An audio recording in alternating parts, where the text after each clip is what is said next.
So this is Nimba D-9 TV, and this is a sponsor program for Rescue Women Liberia with sponsorship or funding from a UNEU's Polite Leadership Project. We are today in the Bentonville City, Montserrat County, by the way, Republic of Liberia. And like you just saw in that video, this is a campaign, this is a training for women and groups, CSOs, CBOs, and stakeholders. Earlier on, you have listened to a wide range of different things, and other people were able to break silence on the issue of rape here today for the very first time. That's what Nimba D-9 is all about. But again, there's a beauty of what we are, to realize what we have become, and moving forward that we can take some corrective measures. And this is it today here in Benton. All NGOs, all CBOs, and even stakeholders, health, education, security apparatus, you can hire this online television. And then we are everywhere, like our regional coordinator, Nyaflo, can always say. But today we are in Bentonville, Montserrat County. You can come and cover your education program, and you have the opportunity now to be watching exactly what is unfolding here in Benton. People breaking silence for over 20 years and all of that. But again, that is what we can do to end sexual violence. We own no copyright to videos and music that have been played on this platform. We love to say keep sharing this life with whoever you are. So this is Gracie, Rescue Women Liberia Incorporated. You can see that logo right here on the screen. You can also look for them on Facebook, and you can get and see what they are doing across communities. They are very hard-working people, and they are making sure to reach out with the messages to people far and near. They got a strong workforce, but on the street, people make sure to have food on the table for the people today. They were being hired as caterers, and they were able to do this. This is a strong secretariat here as well.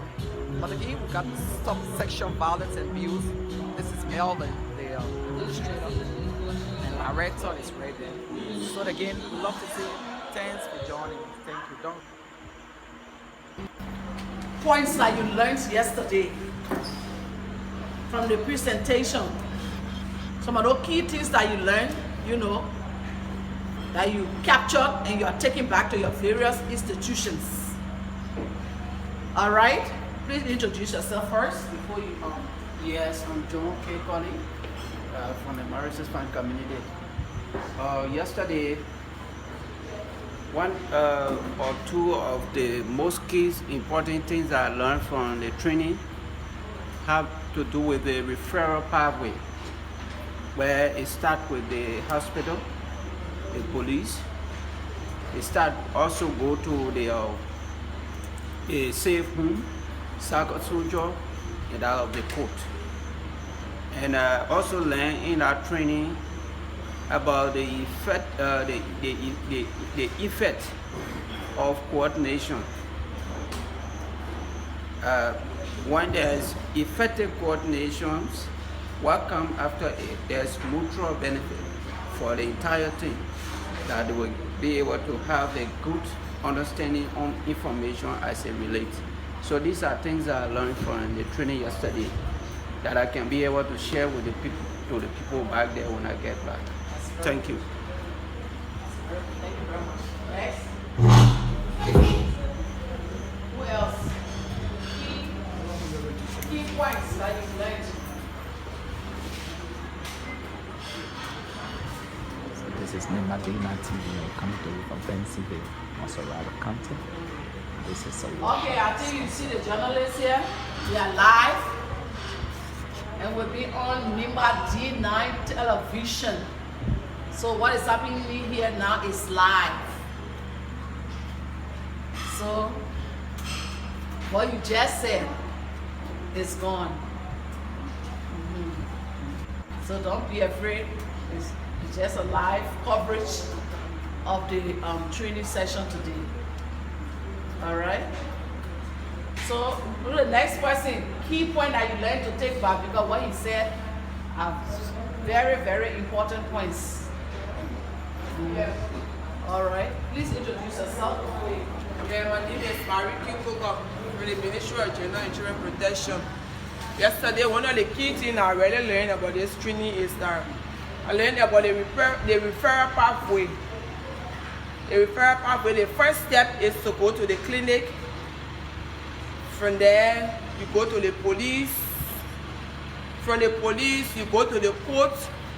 From the court, you go. It all depends on the nature of the case. People, when you are in the community, people stigmatizing you, passing, they are throwing hands on you, throwing words at you. The best place for you to be taken is to be taken is to the safe room. From there, you can come back in your community. Next. Okay. Elijah Chief Freeman District Education Officer Mosrado 2. What I learned yesterday was the manner and form in which people are released from detention based upon the failure of victims to make follow-up on their cases when they are in court. So normally people feel that maybe the law, the justice does not prevail on their behalf. But your inability to follow up and pursue your case will be left in limbo. So that was an extra thing I learned yesterday.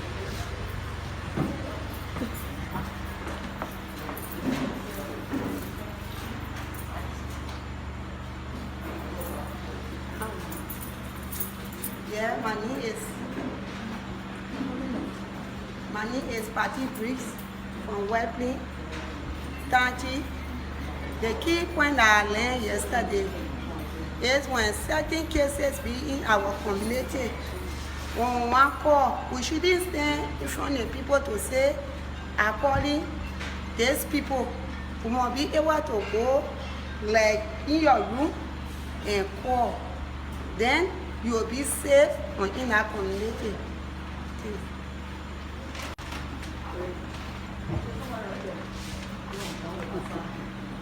Yes, I'm Veronica KCC.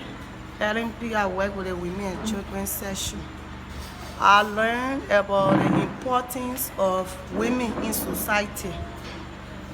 Because as a woman, we need to know our role. And I learned that a woman, you don't need to look down upon yourself. You need to be challenged because the society needs you most. So that's what I learned from the presentation yesterday. The role of a woman, their importance.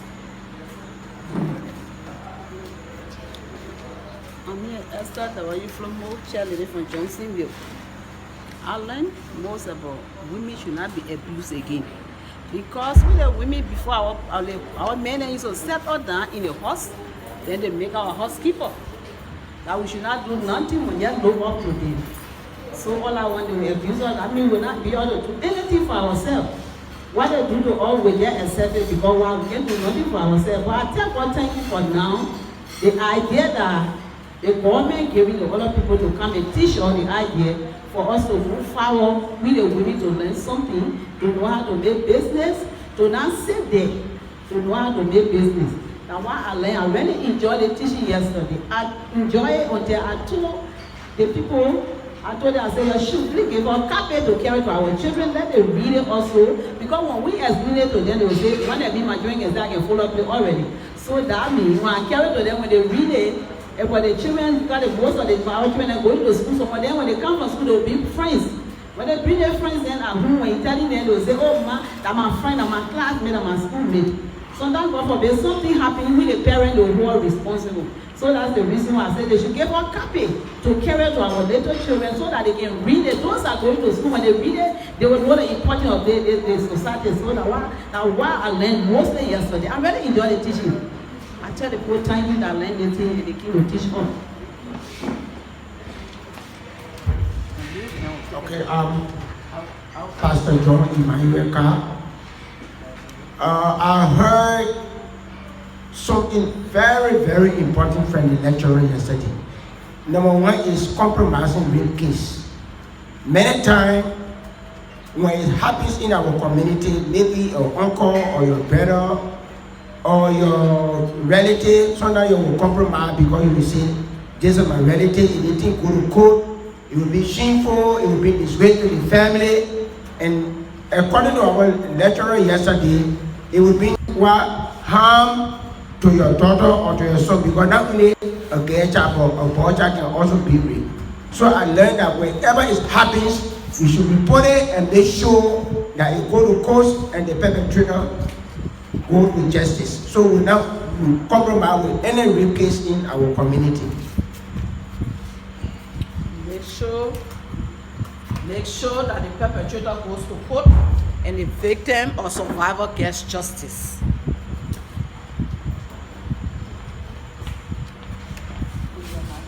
Thank you. My name is Tamba Johnson, and I'm from the People Road community.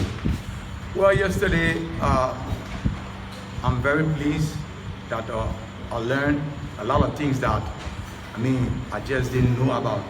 Especially women in our society today are mothers to us, and they should be treated with fairness.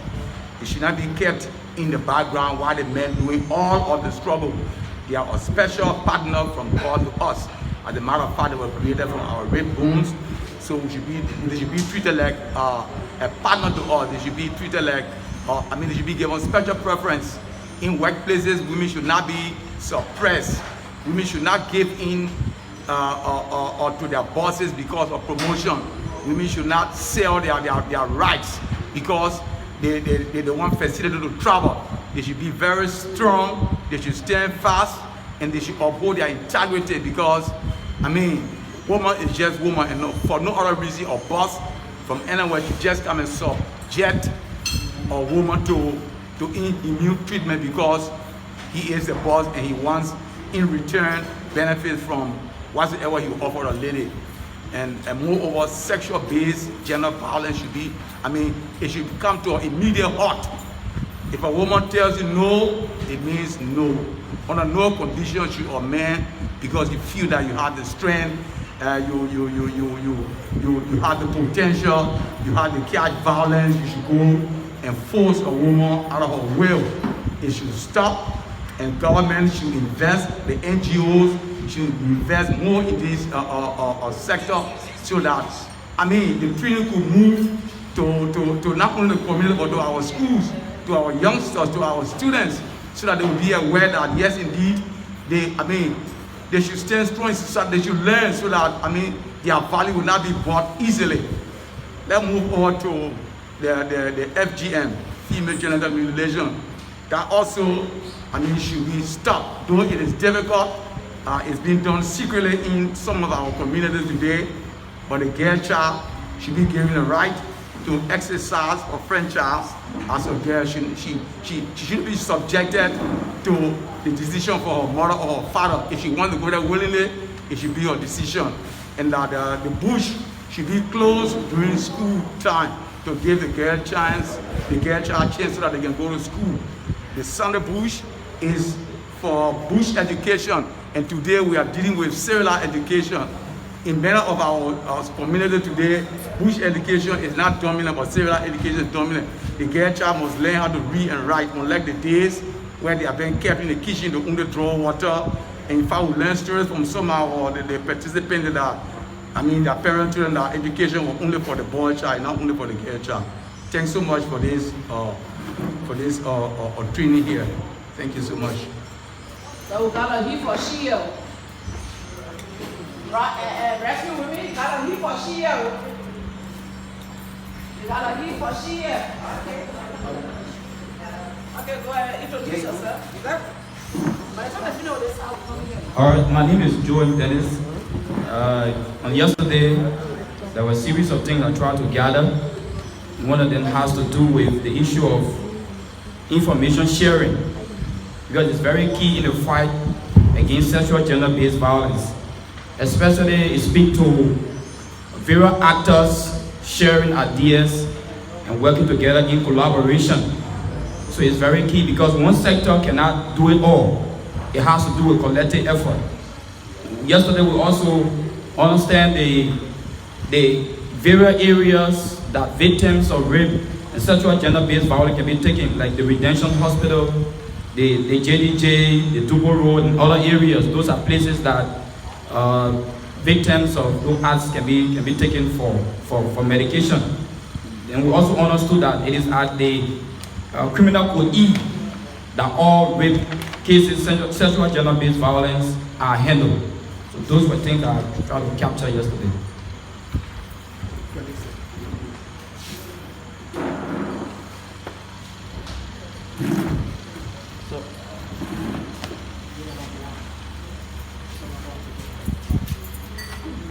Good morning to all. I'm Mariah Mano from Pennsylvania. Last night in my village, I was in the village time to tell story that I had my children last night. Because I learned on the hand how to learn. I put them around me, when you talking story. I started telling them what I learned from here yesterday. First of all, I tell our people now that you know teach all the things, I tell you thank you. I learned about the raping business. And you're in the village, and you see when they come over the child, they not rape they care. You shouldn't bathe the child. You must leave her tell her that and send her over to the police or to the clinic. And from there, I learned about women. When you see the patient, you be scary. And when they call you to explain what all you did for the patient, you're not able to do it. You have to take good care of the patient and you be able to keep that secret. Because some of the patients, the nurses these days, when you explain your problem, they go in the street, they explain it to other people, you know. But when a patient comes to you and whatsoever you do for them, it will be between two of you. That will be good for your patient and you. But when you start explaining it, anytime that patient see you, she will be scared or he or she will be scared of you. So I thank you very much for your program.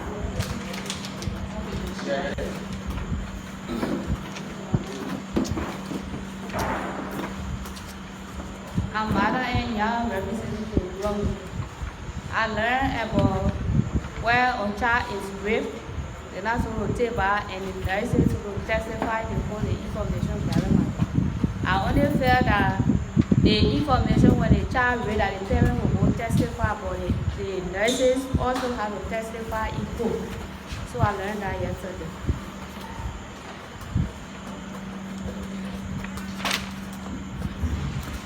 Good morning.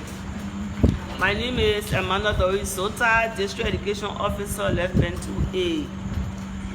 Yesterday, I was overjoyed when I learned about this convention on the elimination of discrimination against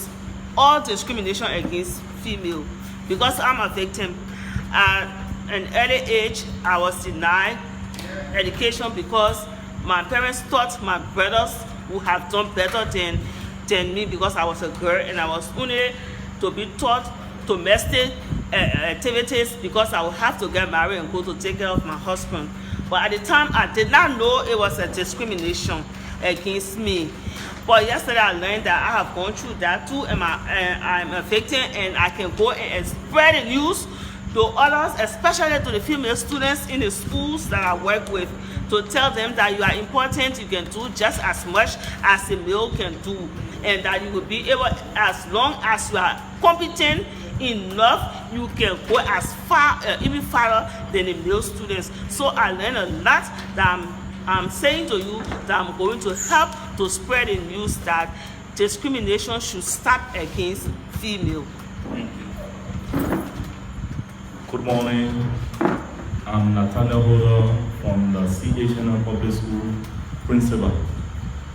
One thing that touched me yesterday was when I got to know that a female was prosecuted for raping a male child. Because I have been thinking that this rape thing just centered around men. But I was glad yesterday when the facilitator told us that they prosecuted a lady for raping a male child. Sexual assault. Yes, okay. Sexual assault. Sexual assault. So we are whistleblower too.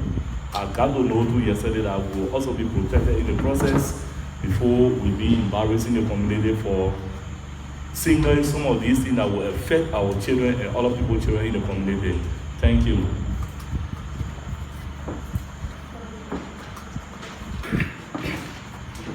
Good morning. My name is Raymond Mangio, a representative from the Office of the Commissioner Police of the Township.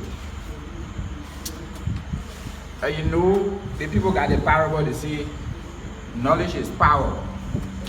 And I really came to see reality yesterday when facilitators were talking about human rights. You see, the issue of human rights is being breached in many people's lives, even in our community, in our homes, among our children, friends, and the rest of it. But people will not actually talk about it because they are not aware. You see, we live in a community where there are people who feel more citizens and more owner of the community than other people, which is not supposed to be so. So we came to realize that living in a community, you got right to serve when the opportunity comes directly to you. But other people take it as a hindrance. Sometimes when that opportunity comes, they will not want to, be a part of it, only because they are trying to bring some discrimination against you, which is also breaching your rights. So it was good actually that this workshop had come this far on the issue of rape and the violence against the girls' children. Some of us got many girls, but sometimes some of them are the cause, and sometimes they really get into it unaware. They don't know. You see, and when it's happening to them, they feel that it's normal to lie. You see, they just feel that it's normal because somebody coming to you and using cash just to defy you. They think that it is because maybe my parents don't have, and I have to do it to help my people, and all of those, they are lack of education. So it is very important that the organizers see the need to involve our girls' children, organize these things for the youth. Let the girls' children come and hear. Because sometimes the parents tell them, they will not actually take it for the fact. But if other people are telling them who have seen reality, they will see the need to understand what is what. So I want to thank God for this organization. Hope that God will continue to press on.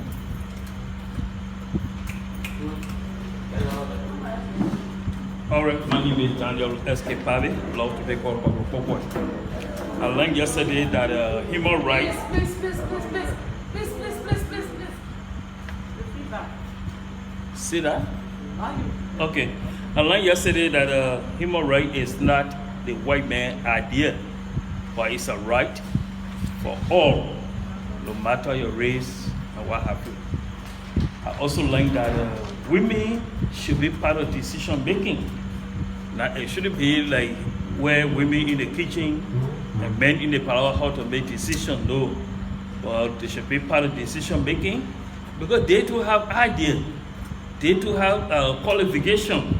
So we should keep them side by side and that behind us. Thank you.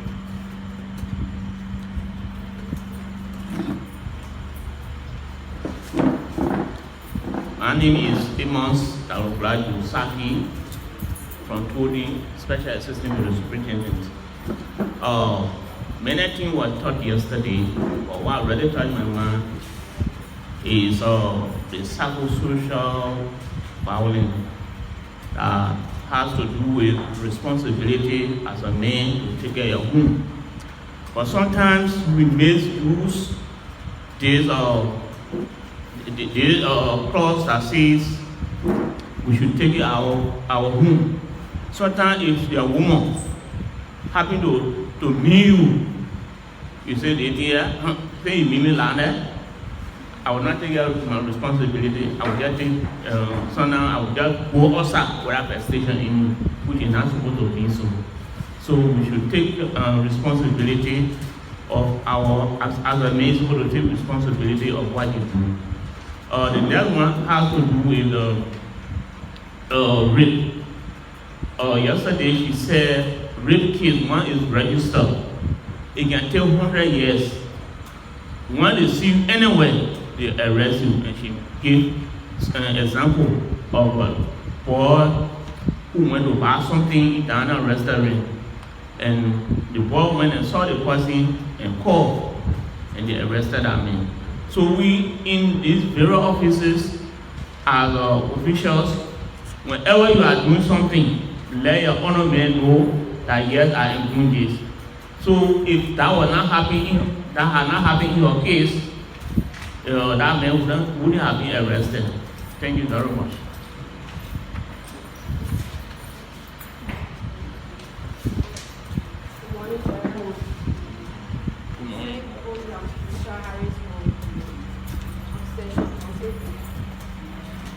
What I learned yesterday from this workshop is that the aim of referral pathway. I understand that the aim of referral pathway, it means that we have to coordinate. We have to work together as a team.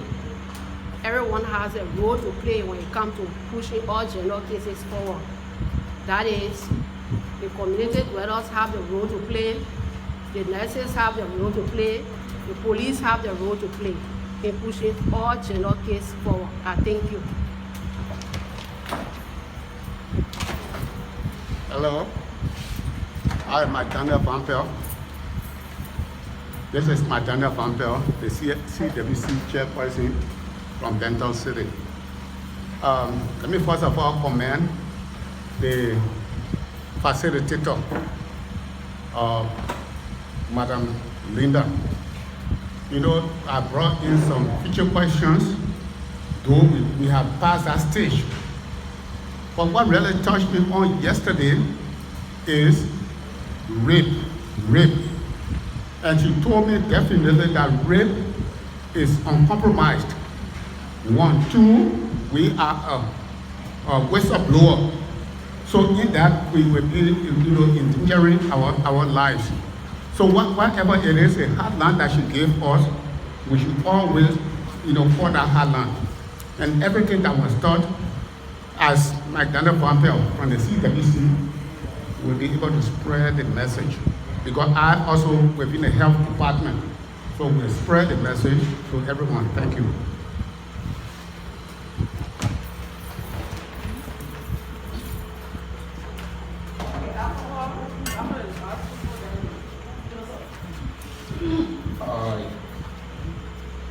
I'm Jefferson D. Flomo, the spokesman for the Progressive Women for Empowerment in Workplace. First and foremost, I want to extend my thanks and appreciation to the facilitator for this technical training, and more especially to Helena and Nara Obadiah, for which of course that brought light. In society, for which of course that yes indeed, when you are spoken to one person, you are spoken to millions of people, because you have friends and friends have friends.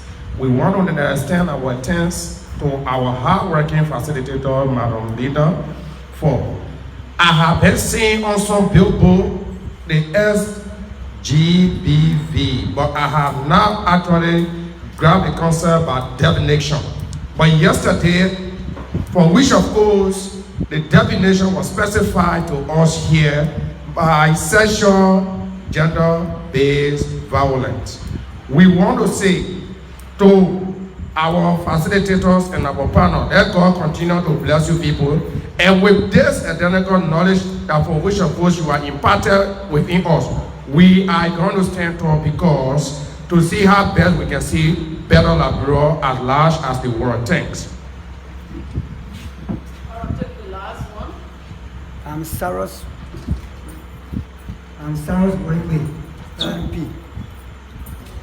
I learned rescue women. I learned more yesterday, meaning on rescue women. Women should be protected, only love, children be well protected, against violence. Thank you. All right. You know, I feel so good that my time being here is not being wasted. Just celebrate your very self.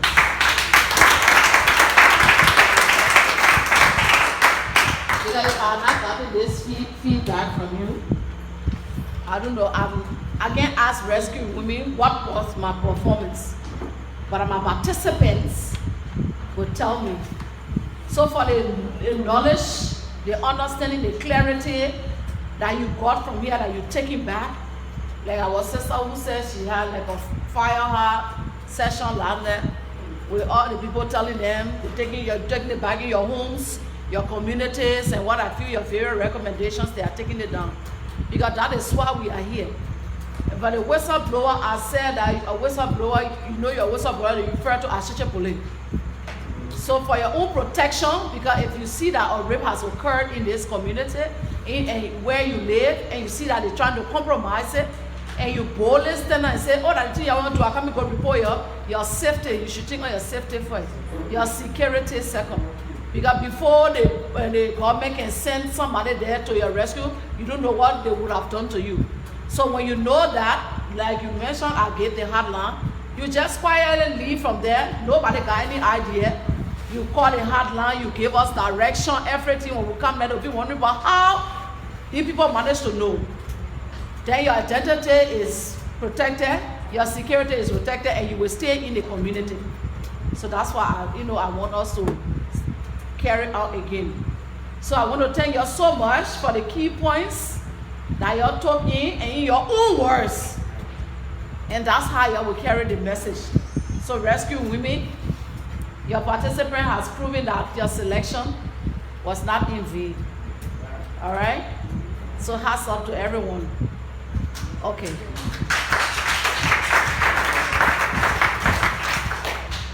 My auntie, May, are we set? Because today, we can the program over here. The Stronat TV the best. The Stronat TV the first.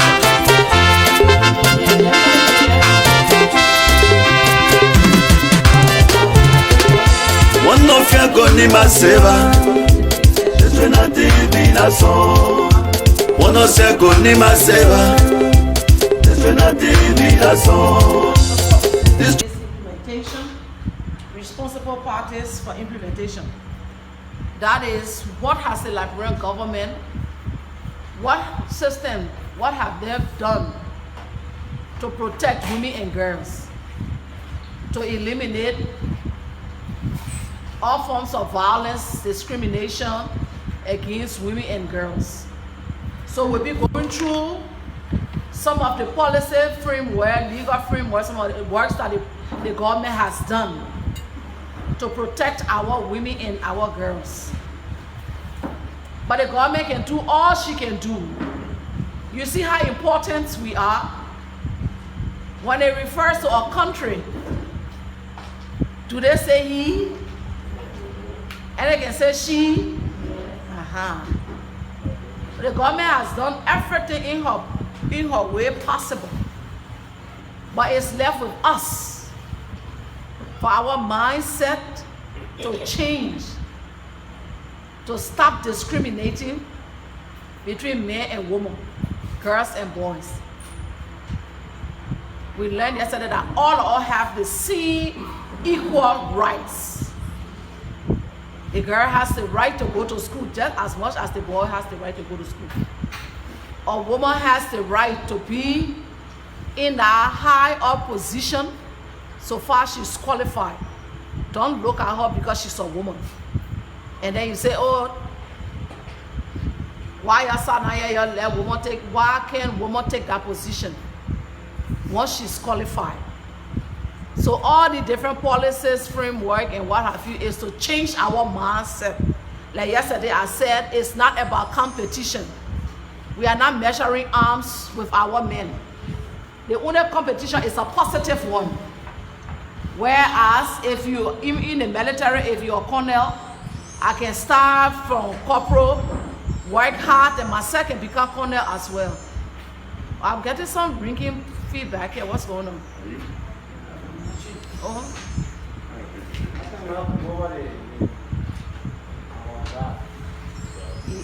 Yeah, so that's what we're saying, equal opportunities, that's what we want. And the government has done everything. So we are about to go into the session. We are about to go into the session. You know, there's a lot of legal frameworks, there's a lot of protocols, there's a lot of policies. So we'll be touching in them, and please make use of your notepad and your pen, because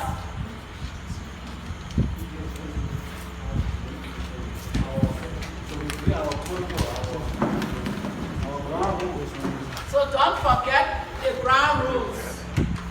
No session in session, all phones on silent. Both of my phones in my pocket are on silent. Respect others' view.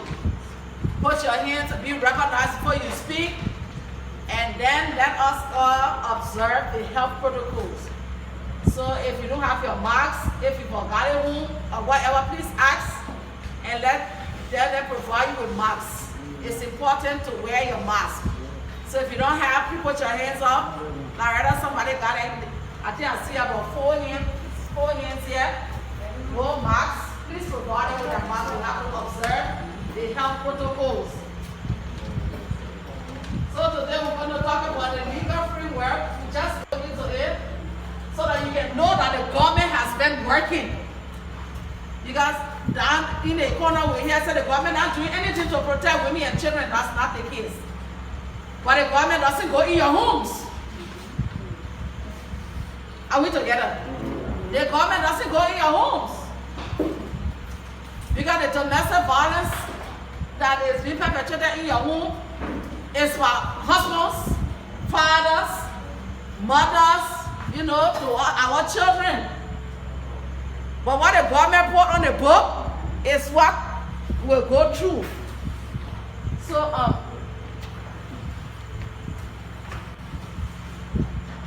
sorry for the Nimba D-9 TV keep sharing this live. We are from Pennsylvania. So the objective of this presentation is at the end of the presentation, you participants will have a clear understanding of some international treaties Liberia signed that was domesticated and signed for the protection of rights of women and children. Liberia signed it. So wherever you're going, Liberia's signature is there, so you know some of them. And that you'll be knowledgeable. You'll be knowledgeable on the legal framework relative to the protection and promotion of women and children's rights in Liberia. So the background of the domestication of these international treaties that Liberia signed. So Liberia, like many other nations around the world, has signed and rectified many international instruments that makes it binding on our country. For the purpose of this presentation, we will first look at some of those international instruments that are related to the protection and promotion of the rights of women and children, which the government of Liberia has domesticated in compliance with these international instruments. Some of these include, you see the Universal Declaration on Human Rights, Liberia signed. The African Chapter on Human and People's Rights, Liberia signed. The CEDAW, the Convention on the Elimination of All Forms of Discrimination Against Women, Liberia signed. Ratified, domesticated, Liberia signature there. The International Covenant on Economic, Social, and Cultural Rights, Liberia signed. The ICCPR, which is the International Covenant on Civil and Political Rights, Liberia signed. The Protocol to the African Chapter on Human Rights, Human and People's Rights, and the rights of women in Africa. After the United Nations all came together, they said, no man, violence against women now, it has come to our attention. Let's do something to make sure that we eliminate it. That was the UN now. But then the African people,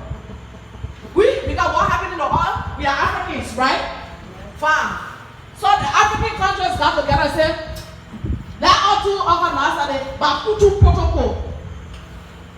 Maputo is the capital of Mozambique. Yeah. So that's what I want together too. In Africa here we know what we're really suffering. That the FGM. Even the FGM is also domestic violence, gender-based violence. So let's come together to empower together. Generally, you said the UN Convention, then let the African chapter of our protocol, which they refer to it as the Maputo Protocol. And the Maputo Protocol are 18 countries that came together say we'll stop FGM. So they put it there. So as far as the world concerned, these countries are not practicing FGM. So if they still going on, we know, but that the information there and I what we carry.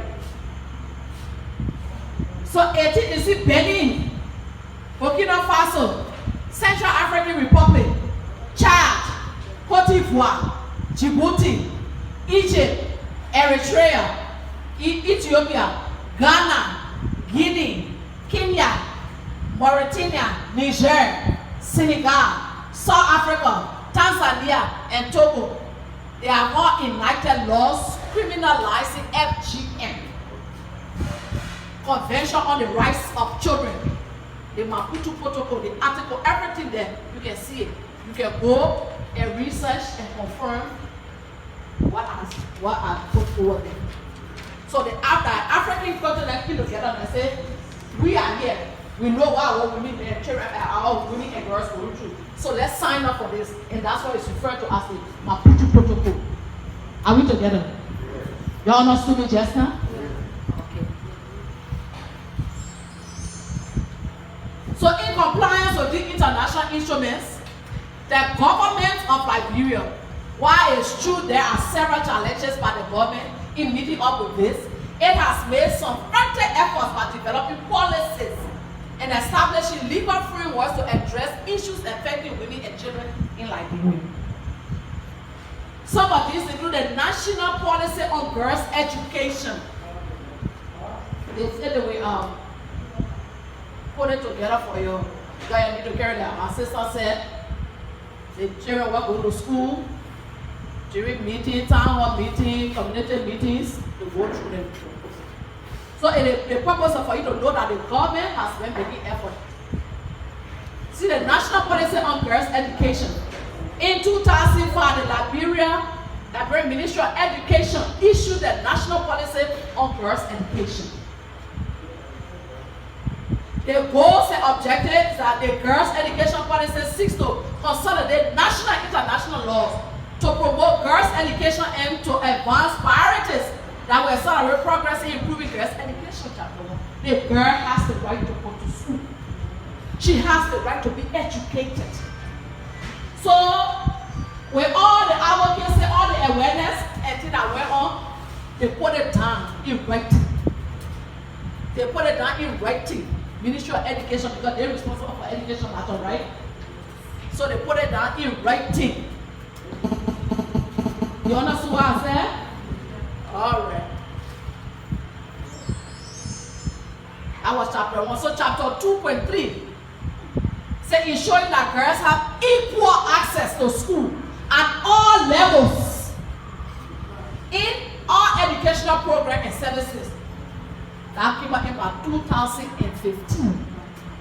The girl has the right to have access to go to school level, scholarship, be it local scholarship, international scholarship, she has the right. Any educational program, the girl child has the right to form part of it. And what they're trying to say.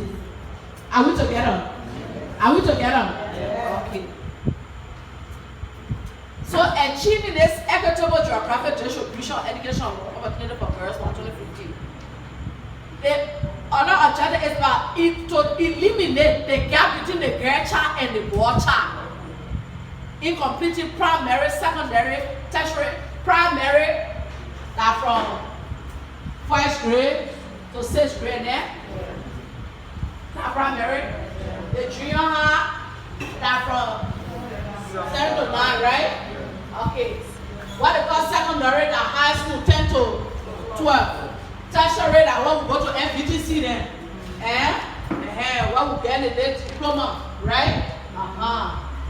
So the baby is to bridge the gap of why? Too wide. Because when our cases come up now for girls to go to school, but force for fire girls to go to school. But that's how the boys are waiting for, right? So they come up with all these things so they can bridge the gap, they can make it closer. Let them close it. That's the reason. By ensuring that girls are provided scholarship and other support. And I mentioned scholarship earlier. Yeah. So you see, everything. If you say, oh, Labrador government not doing it, Labrador government is doing something. Labrador government knows that the girl child has the right to go to school. Nowhere in the warrior, in the Bible said, even in the Muslim, in the Quran, your Muhammad or Allah said, send there and send boy, don't send there. That's what it said. The Bible said they didn't say anything like that. But what I said yesterday about gender, I said that society, the responsibility of society, that society bring out one day. Some cultures. So why should they be in Liberia? We know the importance of education. We know the importance of sending our children to school. So why should we always focus on the boys? Like my sister said, she was a victim of that decision. They thought her parents thought that their boys' children would have done so well. So they sent the boys to school and they kept her. But let her here today. And I gave her an example. I said, I spent 13 years in Ghana. I was there when our kids said for girl child to go to school in Ghana. Ghanaian girls were not going to school. That the boys were sending to school. So the advocacy group, all the mothers then, they saw the importance and how they carry it on until today. Girls' children, as you see the registering the boys, the girls are being registered too. So why should they not have equal rights to education? That's a human rights abuse. So then we come to the Liberia National Gender Policy. All the policies some of them are not high process before. You talk to me. Yes. You're not coming to some of the policies, right? Yes. Okay. Oh yeah. Okay. As you, I expect you to be on top of it. Okay. Yes. So you talk to me. That feedback boy yesterday. I would not see feedback one.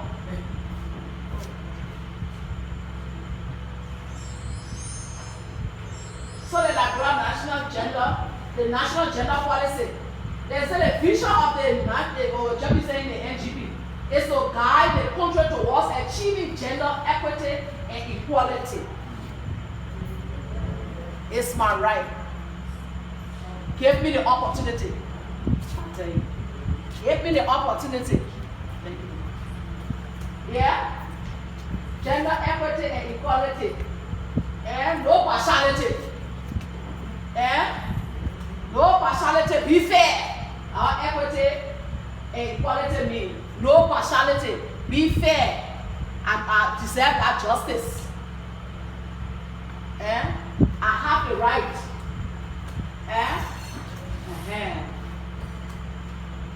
Building and utilizing the potential of women and men, boys and girls in pursuing and benefiting from national development. If for all women, men, boys, girls, because all of them have the rights. All got equal rights. So that's why the national gender policy is coming. And we're talking about the gender. So the HTP is a powerful tool. And you see it there? Calling for the integration of gender perspectives in all policies and programs. All the policies, it must be balanced. Women and men. Women and men. Any program they're rolling out, women and men must be inside. It shall be our guide and constant point of reference in mainstreaming gender in our sectors. Sometimes the sector we find ourselves in, all the promotion or the wow is just up there. But they're trying to say that it will come down mainstream. Let it come down. Let it come down. Let it come down to the women. So far, you know she's qualified. Let it come down to her. And help her to reach to that qualification. You can prep her. Don't say, but I'm her boss. I'm going to be showing her the way so she can get promotion and maybe tomorrow I mean they will take from there and they will put her there. I can't do it. No. No. No, it's not correct like that. Yeah. It's happening all the government agencies. It's happening. So that is why they put the gender policy together. So that all institutions, agencies, and sectors can be guided and know that women have the right to benefit from anything that has, anything they have the right to have equal opportunities. You send it for training, send her. Promotion can she qualify, give it to her. Leadership position, she qualify, give it to her. Don't say that on her. So they put everything by the go, they're talking the day, they put it to the go, so they apply for men. When you go against it, like it will blow the whistle, like the church put it in here. Say on the 29th September 2016, the Liberal House of Representatives concurred with the Senate to pass the Equal Representation and Participation Act of 2016, establishing 7 special constituencies, among which 5 seats will be reserved for women, 1 for youth and 1 for the disabled. Y'all knew this? Aha. So you see it? And you see it, 5 seats. It's established 5 seats for reserved for women, 1 for youth and 1 for disabled. They get it right to be in the house. Right to be in the house. But because I'm disabled, so I'm not able. I'm disabled, I'm not able. They want International Women's Day. The President's proclamation. It was read by a visually impaired little girl. That leg get read. You see that thing what they can get? That grill. That leg get read. That leg get pronounced. So disabled, able. It was so beautiful. Give them the opportunity. They have the rights too. They have the rights. They're smart. We had a rape case. The survivor of blind, visually impaired. All right. So how you can be found the perpetrator? But it will surprise you. All those who ran from the crime scene, where they were able to catch that in the court, that they were full. Went to the police station. They lined them up. She can see that, right? Yes. The strategy the police used for them to talk. Because when they did the gang rape, they were talking. The first person talked. The second person talked. I think the third guy, when he touched, she yelled. She yelled. So all of y'all, when she yelled, what did it mean? So she remembered that voice. Yes. She remembered that voice. She yelled and started crying, started shaking. So that's how they knew. And that's how he pointed his friends. You got my one up with him. Yeah. Now how that case were able to establish strong evidence and they were prosecuted and sent to jail. Yeah? That's how it happened. So being disabled doesn't mean I'm able. Yeah.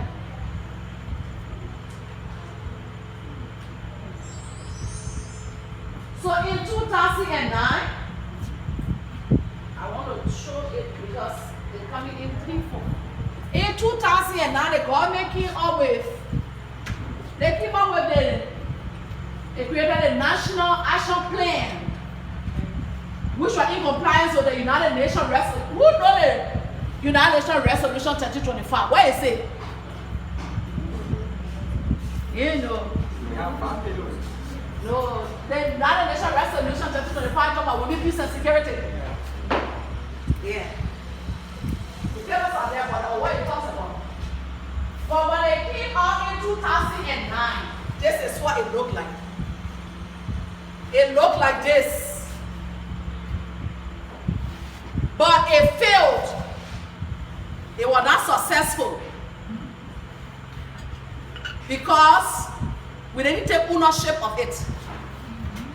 Lack of resources, and most importantly, lack of awareness. So it failed. So this time around, we've come back again. This is the second phase of the National Action Plan. Now the first one I show you where it failed. This is the second one. And this one, the big business. And this what you see here is the simplified version here. That means the simple English. And it will be inside here, you see the simple English where you will understand the 5 pillars. The first one here, that was 4 pillars. But the second phase, it got 5 pillars. Something was added there, which you will see. But this is the simplest one that you will understand. Because some of those different words there, UN words there, working words there, they do, but this is the simplest. So I brought it. So he said in 2009, the government created a National Action Plan in compliance with the United Nations Resolution 1325. UN Resolution 1325 about women, peace and security. Even in the security sector, women are marginalized. What she going, she want to be lieutenant. When they are calling lieutenant, they will want me. But look at it now. Our deputy police, SGBV, go to LIS. Go to what is it? Defense. And the Jeremy here. They want all of girls too from the LIS. Deputies. The women are stepping up. So that what UN Resolution 1325 talking about. So this document, which expired in 2013, brought about the development of a new national action plan. Now I just show you. New national action plan from 2019 to 2023. This NAP is divided into 5 pillars for effectiveness. They include it at a simple way. That is simplified version I talk to you so that you understand it. The first pillar is prevention. Because all the things that we're talking, it's important that we find a way to prevent it from happening. Because when you prevent it from happening, at least it will be minimal, it will be small. Before you start going, protection will protect, but let prevention be the first. And that's what they put in. So the government and women put together as a simple way, the simplify. So you can catch it, all right? The government and women put together ways to stop people from doing all types of bad things and treating women and girls bad. And that one is simple, eh? Yes. The new document says that the government often responsible for justice and women girls. Then the protection, number 2 pillar, don't forget it. They will give it to you. Number 2 pillar, the protection. So the government has done plenty of good work to make sure that women and girls all over Liberia are safe from men and their friend women, forcing them to do man and woman business and treating them bad.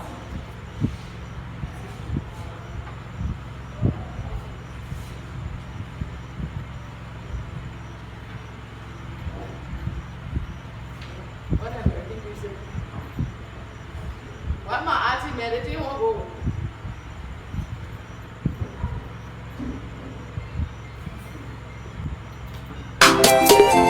Distrona TV the best. Distrona TV the first.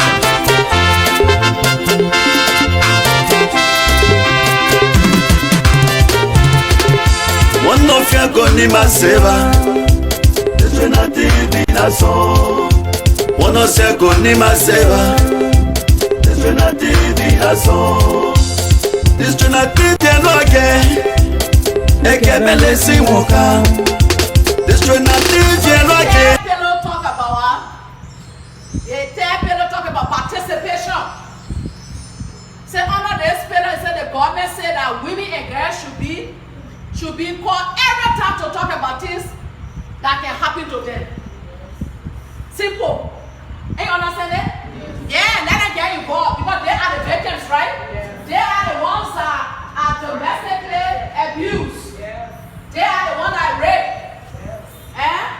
So the women and the girls, they will come and let them talk about the things. Get them the freedom of expression, freedom to talk. Let them be free. Don't intimidate them. They come in and you show you some sound there. You making them scared. No. Let them participate. Let them get involved. Because they got a story. They know what they're going through. Isn't that so? Yes. So the fourth pillar said relief and recovery. Meaning under this pillar, the government will make sure that the things that women and girls need after crisis are addressed.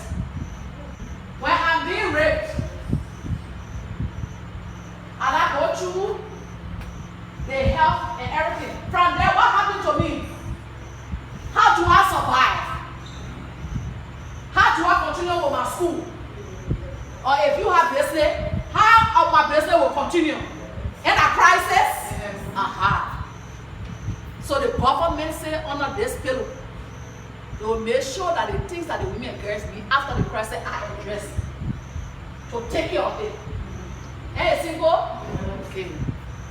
And the fifth one, coordination and accountability. Yesterday I talked about coordination. So this pillar says that everything the government and other people will do that is about the 1325, that is the United Nations resolution on women, peace and security, will be shared with everybody. They will share with everybody to make sure that this will happen. The government has a small document that talks about different people and the work they will do so we can make sure 1325 is good for everybody. That women get a peace of mind. That women are protected. Women got security. I get the right to walk here, even if it's after 7 o'clock. I'm going to have the right to walk and go. Nobody will jump on me. Nobody will hold the hand to my ball. Call me your finished baby. I in the house. They now bring me from all the time. They say that my auntie here. But every day when my auntie not around, my auntie husband, he on me. He on me. No. So you see it? You see it? You have the right to be protected.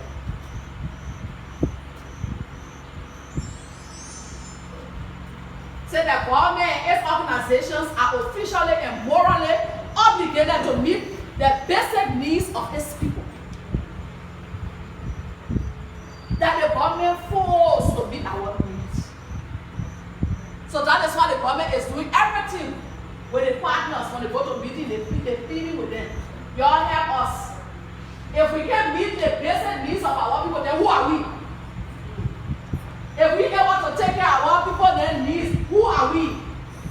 Then they will not have no faith in us. Are you getting it? Children and women are subjects of rights. In other words, they have rights and they are not object of charity. Charity is just dignity, no. That the right to a good investigation, that the right to access to justice, that the right to go to hospital, that the right to see any good doctor, that the right to go to be educated, that the right to own business, that the right to get scholarship, that the right to live and live as equals in the society. So you don't treat that to say that charity your hand to go and taking anything for you. No.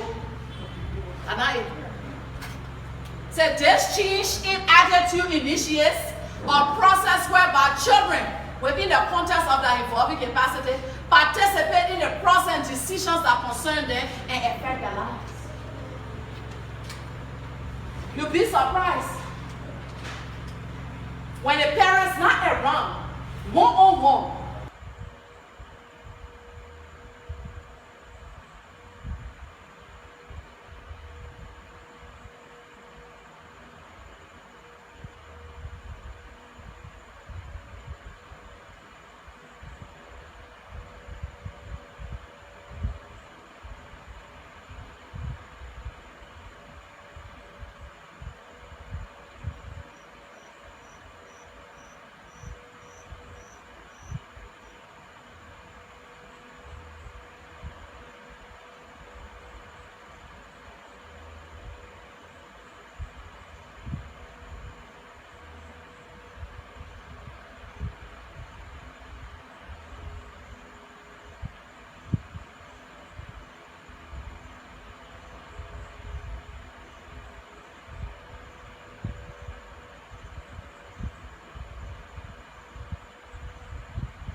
So at this point, it's a break time, just 5 minutes break. And since we're discussing about sexual gender-based violence, yeah, the facilities are stopped for this evening.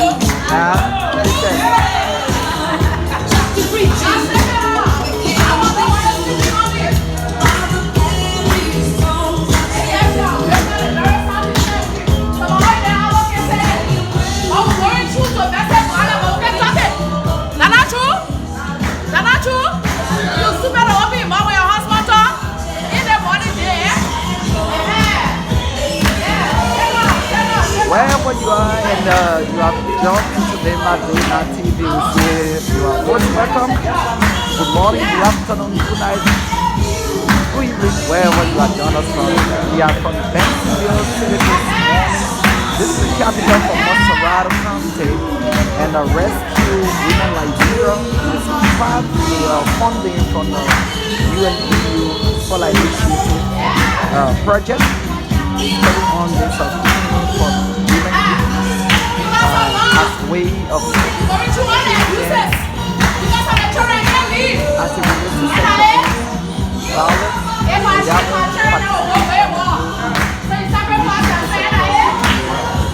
keep sharing this life. My name is Edmund. This is a break time. And this is what we do. Let's join the facilitator. Come on! I wonder what it is that makes a man leave a girl all alone. Why your husband never showed his parents? Why they were leaving on their parents? They were getting money. They were getting money.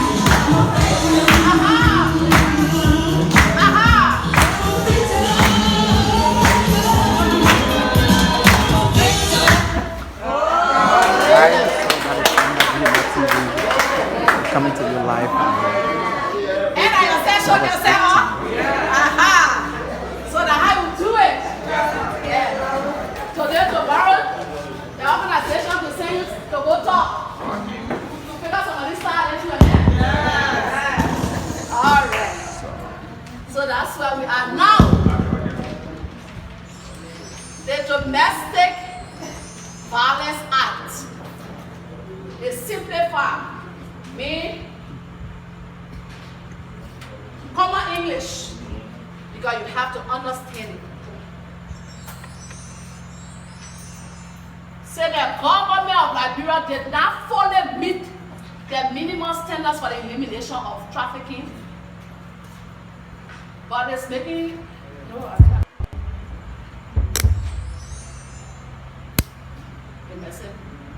where?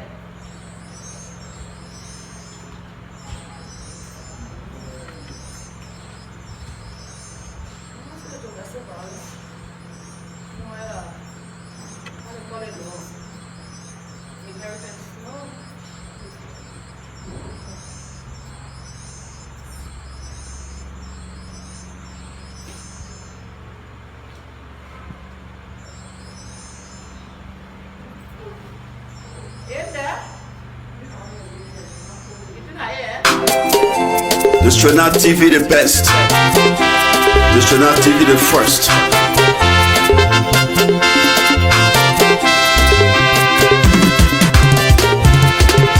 One of your gonna maseva. Diagoglo TV na so. One of your gonna maseva. Diagoglo TV na so. Diagoglo TV no again. Eke melesi woka. Diagoglo TV no again.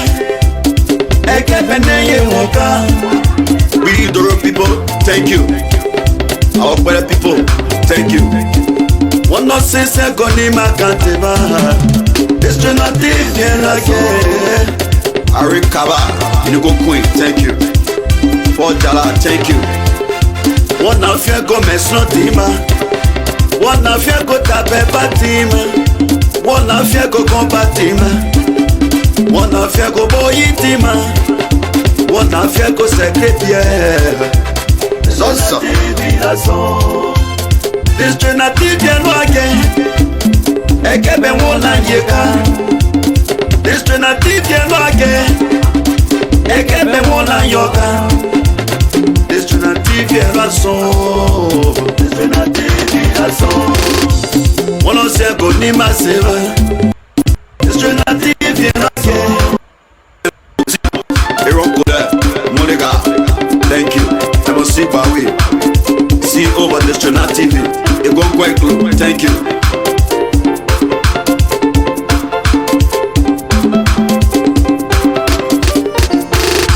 You are in America, you are in Europe, you are in China, even in Africa. Him can't take close to you. Him can't take close to you. This Trinity TV will show you. I read it from him can't take. This Trinity TV will.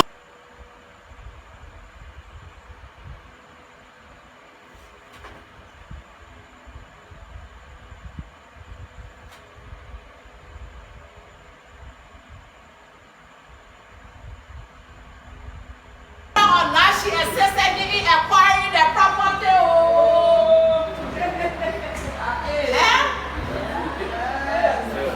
You see, when they say for lack of knowledge, people very ignorance of disease. They men knocking your chair, you don't have government name, you don't have neighborhood. Well, I she knew about it or not. I was listening to him, but I want to tell you what. You understand? So she and her children is for them. Then they told them, we mean a widow. They mean a woman who husband is dead.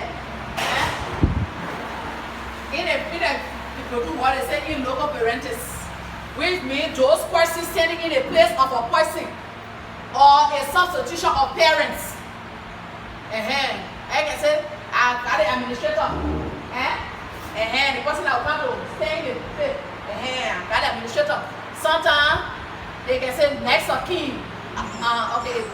Oh, what you want?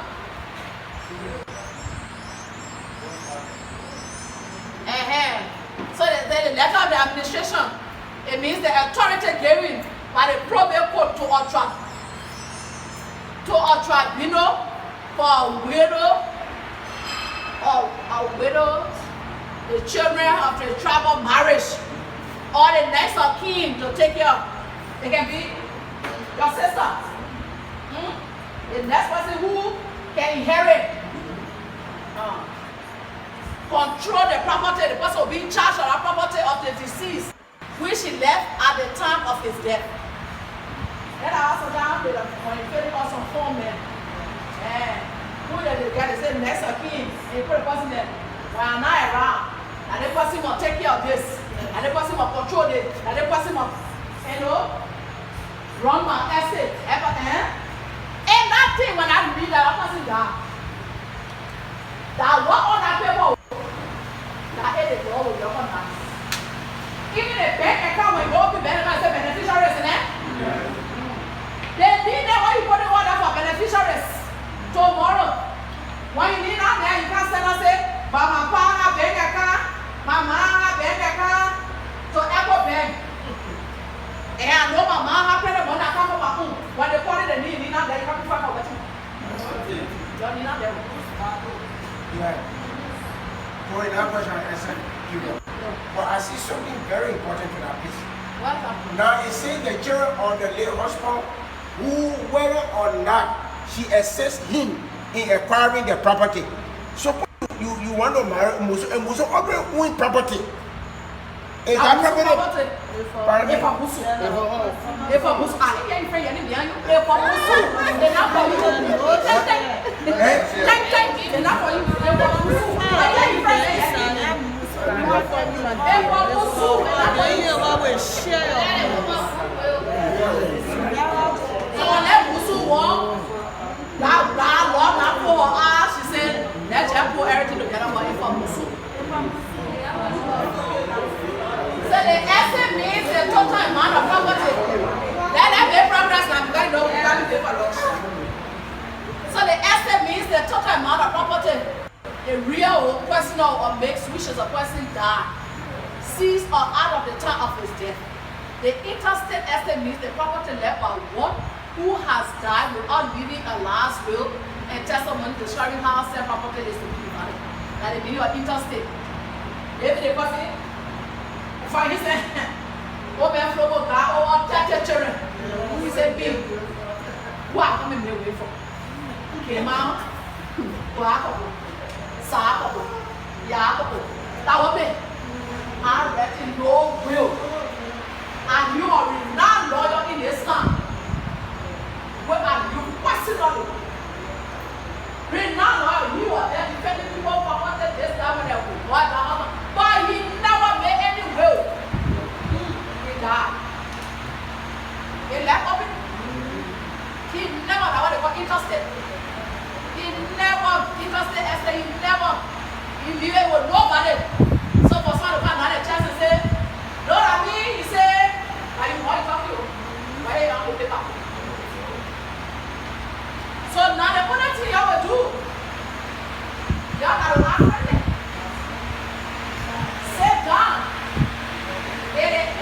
Y'all want somebody say, there's somebody who already coming to take, I want my record Josh over there to be the administrator for the SGBV, and we will discuss it. And wanted to be done, I make the English message in friendly way, we discuss it, we agree. Because now when we agree now, if the essay is bringing in maybe 10,000 every year, when the Monica, she comes for the meeting. If you're 50, you'll sit down. They want it. I have somebody, everybody, people share with you. Every year, I have to do it. I know some family that have to do it. Every year, the administrator collect the rent. They go to the body, they go by the they have people who are right now. A man, they didn't need no will. But I have to say this no noise. Eh? No noise coming from them.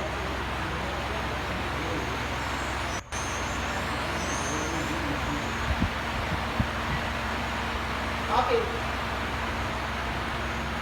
They want he said they travel the customary spouse. Customary spouse means the husband.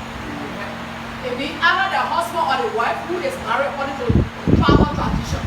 To confess means for a woman, whether married or not, to call the name of a man other than a husband or boyfriend with whom she has illicit sexual intercourse. Okay. That one I did. Okay.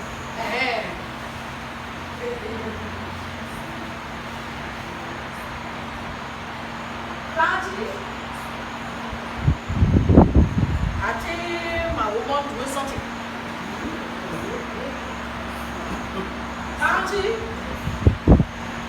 My woman doing something. Can be able to confess. And that confession, you know the kind of thing that they will do to her traditionally. That kind of thing, that's the power. You want that, you want to now or what she's supposed to get. Then you can't say, she having illicit sexual marital affairs. They say, hey, woman, one person over there. They say that they want to go, that they want a clam me.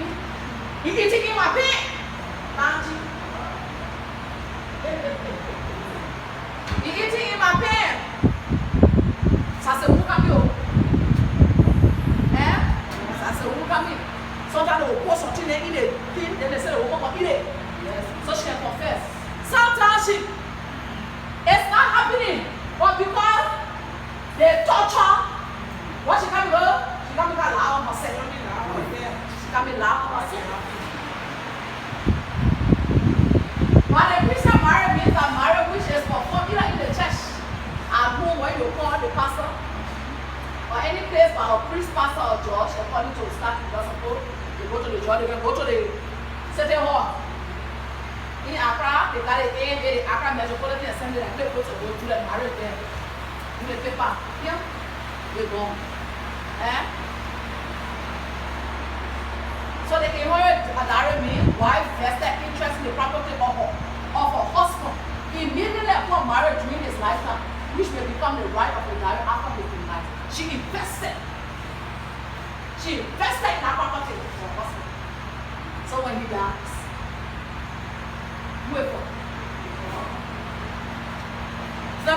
she many will look at the land. But now I can't do the land, I get it.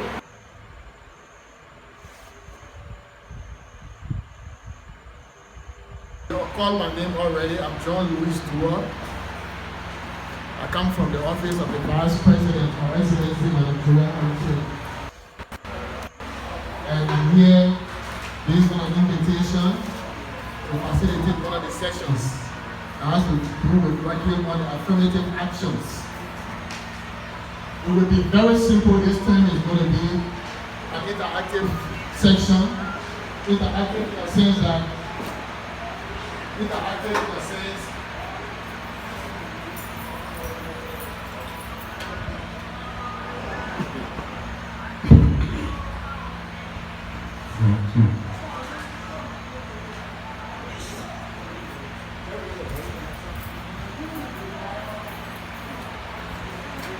okay, sorry for that short distraction.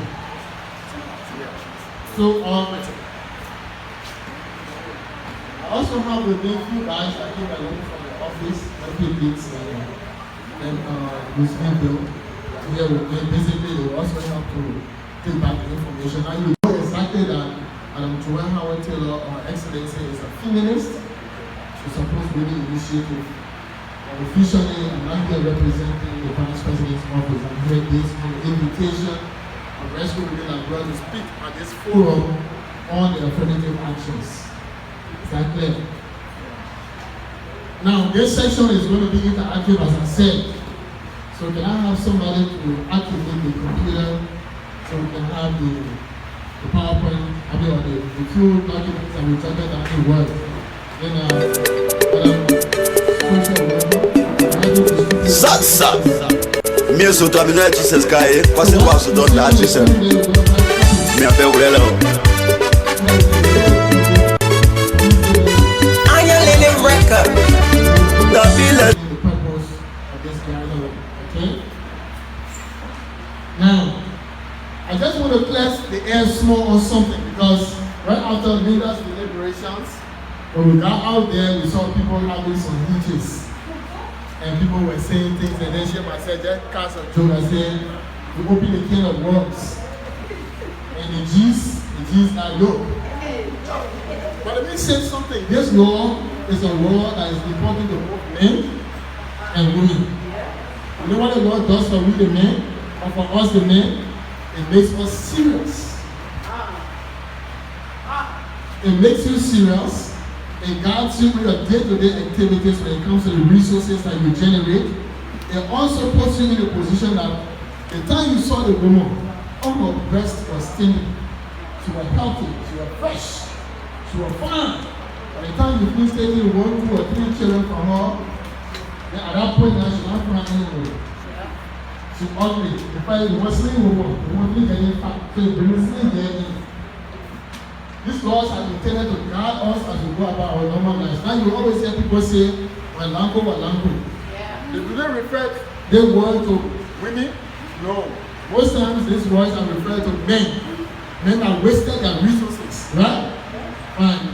So the law is there to tell you that if a woman is she can't open, she's spending, she's saving small, you the men too should want to save small for the future. Now, don't get it wrong. God, overall the I wanted to make it clear. You the man, you get married to the woman, or the woman gets married to the man. Whether you have a personal account, upon marriage, the woman is entitled to 1/10 of that money in your account. You said property, including your bank account. So how somebody say, even when the woman have a personal account, I don't have control over it, then my country should get control. Yes. She got control. Then I will clear. Because when anything happens to you tomorrow, who will count on? And the woman, right? So at this point, the laws, just because of Liberia. But if you look at the way women are treated around the world, for those of us that work in higher offices, there's even a culture in Nigeria that when a man dies and the woman is involved, or the family accusing the woman of being involved, they can wash the dead body and give her the water to drink. They will bathe the body, and wash the body clean, make all the slim drink that water to prove her innocence, and to sleep without dead body for 7 days, 7 nights. In the room, she and the There are terrible cultures around Africa. Yes.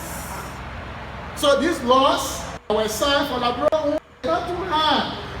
Because when we accepted Christianity, say 1847, but there were some institutions that just got Christianity, and even at that, it stayed at the top level, it has not gone deep into their cultures. So there are things women go through that have been going through from ages, that we the men have always been the ones that have benefited. We've been on the quiet side, we've been on the nice side, and the women have gone through it a lot. I'm a husband, and I know what it takes. So these laws were written by men. Then the men penitents in the law. The people that wrote that law, that women wrote it, there were women, but men were in majority. So if your friend make a red law like that to protect women, and it's because they saw the logic to do it, fine. So people do not look at the law to be biased. Like, oh, the law is just speaking for the women. It's just speaking for the women. No. But men wrote those laws. And then women sat down at the legislature and wrote the law. At that time, you did not even have much women representation in parliament. You have more men there. Women have been fighting very hard. Until I remember in the 52nd legislature that was privileged to serve Senator Jar, there were only 2. Later on, Charlie joined it. When this lady was there, Hannah Brent, she passed away. That was how Charlie Doe Sheriff came in. There were not plenty.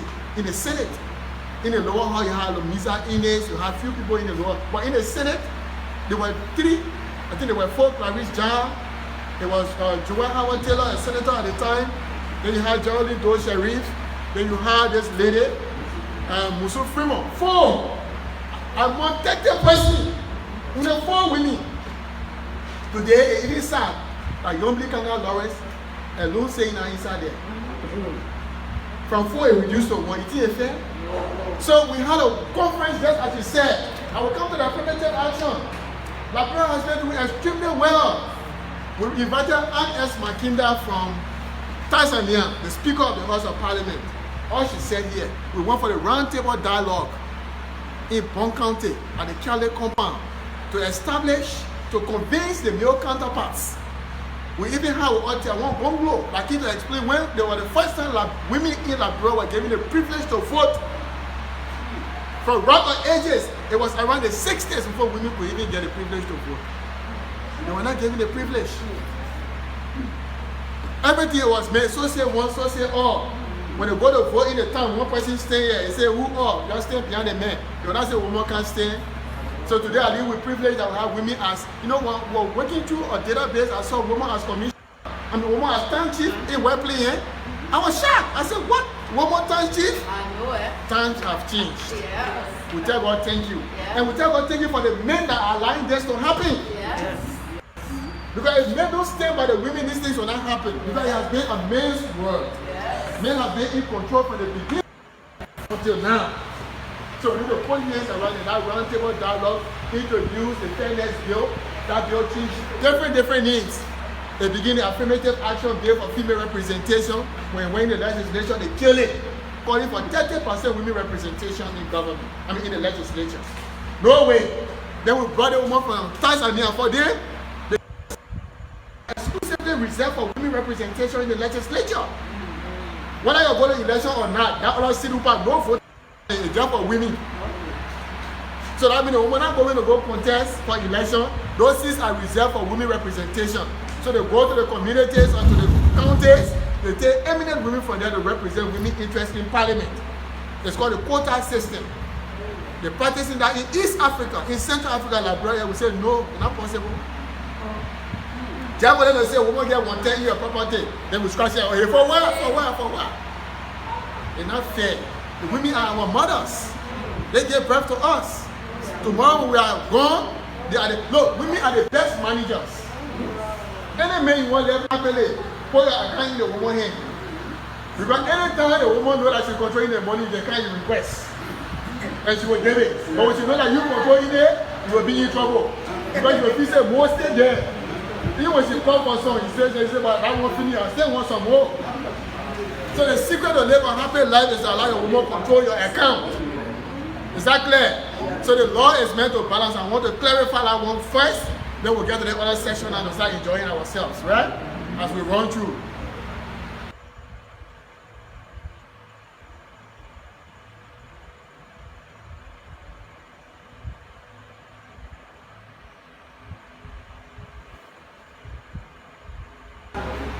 Okay, with the teacher will do the correction.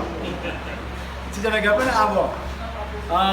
So from group A, group 1 rather, we are Barnabas Blair and okay, so we were looking at some things, we were brainstorming, and our police there, you should back us up just in case we forgot something, and you are supposed to have now. So we are looking at the policy.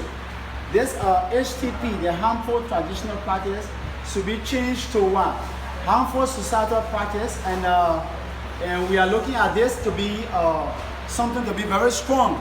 So it cannot be just something that the interior people are looking at or they want to call global bush, but it should be something that should be accepted by all, to be extended to be it, the UBF, the all federals, other things that eliminates people from getting their fundamental rights, or for which we call human rights.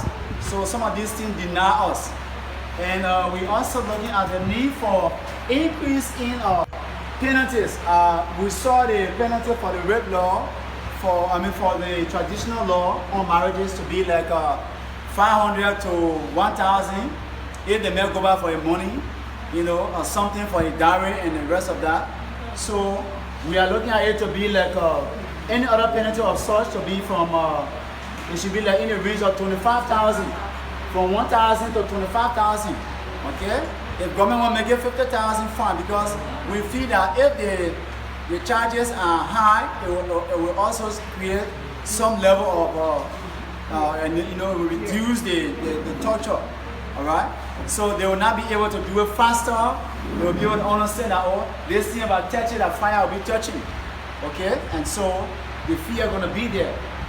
Now, my colleague going to talk about the last one. Both males and females should have equal access to properties. So the marriage law, we talk about, it gives too much access to women too now. We are all one in the law. Bible said the two shall come together and become one. How the one looking at that capital one or small one? So we want this policy to be readdressed. Okay, so we would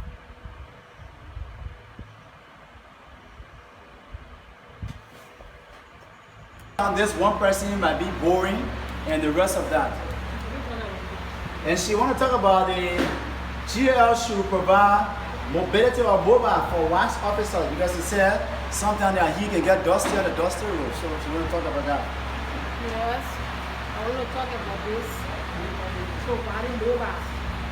For those of us that are assigned to zones and depots, most especially with the wax officers, there are times cases come to us and we look at the distance, looking at the fathers, no money.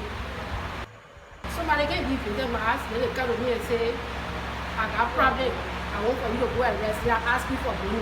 Like our supervisor was saying just now, police always taking money from survivors. So to avoid these things, I'm appealing to the government at least to provide motorbike, not only for the zoos, but meaning to all depots. Because sometimes when they provide a mobile, the commanders, the super see that video, and then those that are assigned to those zones and depots, so that video want to use motorbikes. But I'm appealing that they should be able to at least provide motorbikes, at least so that the officers can be able to use businesses that will not be able to take. I'm a witness of that. I've been working with 3 townships now. All of them are working with benefited motorbike at night and going to their appropriate place. Yes, just like that. Even the patrol officer don't even get it. 3 townships are working 9 times of assistance sentinel. They just do it like that. And where are we? Number 4? 3. Okay, strong communication link between, we're looking at the state actors, CBOs, we deal with the commissioner people, the women groups, the youth groups, we should have a strong communication link. Most especially those that find ourselves at the local government level, calling more town hall meetings. Okay, we'll be talking to the partners to see how we can work together. Call all these chairmen and the rest of the females come together. We have some brainstorming sections, okay, so that we can all talk about it. The youth should talk about their sessions. The women group talking about it, and let it just be everybody's business, you know, and like that. So we said 4. GL should create more awareness, all right, or be it in the various dialects, be in the various vernacular, as we said, on the radios, be it jingle like the Telegram various singing sex, the group of me and you know, all that kind of stuff. It should go down in the various vernaculars too, all right. Then into the schools, the communities, the rest of it. If it will mean I will even use megaphone fine, all right. Let the awareness just go, because some of the things that are creating these things, people are not aware, okay? They were teaching me wafer sing, all right? I saw somebody thinking about, I was feeling so guilty about that. I said, no, you're not guilty, you saw it by mistake. But don't go by there when you have caught, then I see. So these are things looking at, all right? And 5, this issue of SGBV, we're looking at it being taught in schools, all right? All schools. What are you planting here? You talk about it. What are you sewing clothes? You know, what are the needle people? Okay, you're tweaking a sound. We're talking about it in the various schools. Now, the principal, the DEOs, the CEOs, and the rest of us, we are to gather together to make sure this thing works. Okay, by talking to the students about it. I remember the issue of female, some kind of hygiene came about.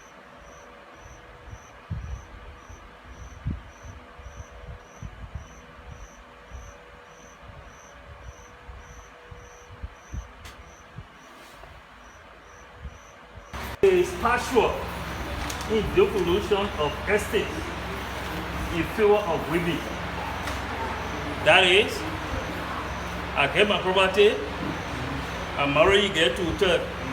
You get a property, when I marry for a 1. So 1 + 1, then you might have no. 1 + 1 that 1. 1 + 1 you might have no. So the law there convention basically. The law proposed more devolution divorces on family marriages. It's going on. You find out that people will really like to divorce, and that have interest in keeping you with all your property. They enjoy the way that get plenty of things, power and all that. Then you can be husband or or we say the drugs law should be compared to SGBV law or non-billable. You see, one good thing we play with in this country is the drugs business. You see the youth falling on a daily basis. And when the youth take these drugs, no sound thinking, they will beat on any girl they want to, they will want to do anything to her as they want to, or even or exercise what they're supposed to do. So, if that drug law is non-billable, I mean the country will be able to put things under control. The funds with the devolution on estates law is very small, and the penalties are weak. All right, where you see somebody living with say get my diary 2 to 1 year, then they say pay $1,000. Why you got $1,000? You pay almost double on the women. Okay, so this law should be increased and it should be strong. Yeah.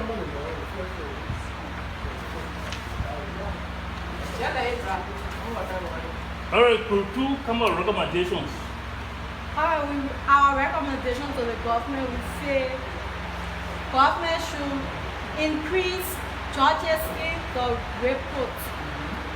For now, in the rape court, we have 1 judge, and we got 2 terms of court. So we want the government to increase the judges that are there so that they can be able to prosecute the perpetrator faster. And when they increase the term of court, we will be able to get our work done, and we will not have too many problems, because when the cases come and you prosecute, you will get results quick. But if you wait, so many things can happen along the way. We want the government to please increase the term of court and the judges in court. Then the next one is government should extend the rape court in the rural area. It shouldn't just be done in the city. In Monrovia, we got different counties. Monrovia is not just Liberia. So as you go Nimba, Lofa, Kema, you should be having no Grand Julia, yeah, you should be having no courts there. Especially for Grand Julia who have no problem, sound of married in it. Cases go on that when no investigation go on. But if we got courts there to do the kind of investigation, we'll have our problem solved. Let me just inject something. Yeah. Maserati we got code E, right? Gradually it's being decentralized. Bon County got code E. San Nicole got code E. So the other, it has not reached other where you have the circuit courts. The circuit courts in the other counties, they want and prosecute rape cases. But for now, there's 3 code E. Maserati, Bon County, and Nimba. So there are 12 more counties. Yeah. Yes, all got judges.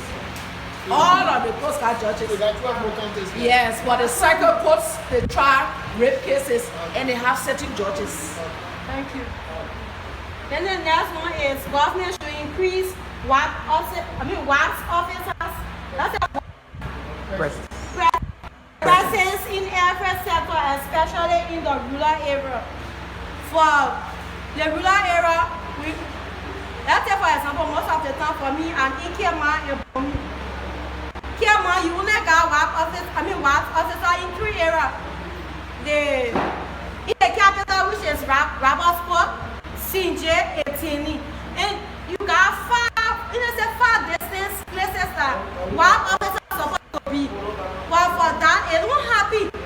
If you the other detail, you see wax officer, you got to get on car, not just car but motorbike to go to where you want to find the next officer. And some of them will not be available. There are not many in the rural area.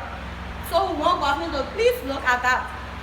The next one is government should increase the rape turn of court. Okay, we already said that. Then government should also allow the actors to do their work peacefully. Actors to do their work peacefully, meaning